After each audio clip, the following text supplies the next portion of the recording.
Hello guys, magpainit po tayo ng ating kakainin ng pananghalian. Ayan,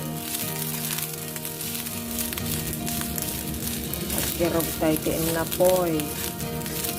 Tapos may tinola na natira. Ayan, yan ang uulamin ko, mga kababayan ko. Tinola, masarap na tinola. Yan, kumukulo na siya. At ito naman ang ating kanin na tinangag.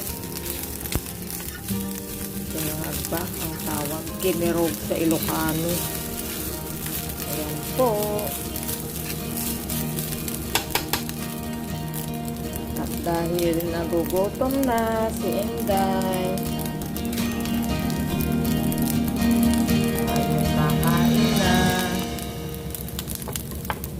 halian ni Inday. Painitin natin ng pinakamainit para masarap siya, sarap humigo dahil malamig ngayon, winter ngayon,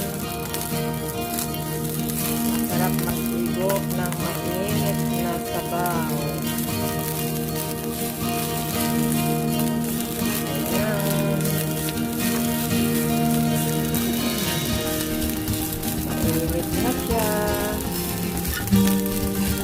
Bukas ako magluluto ng ulam ko na naman. Yan, nakulo-kulo na siya. Guys, let's eat. Ayan guys, buto-buto po yan ng manok. Yan ang gusto ko. Malasa kasi. Buto-buto. Kain na po tayo. Thank you for watching guys. Have a nice day.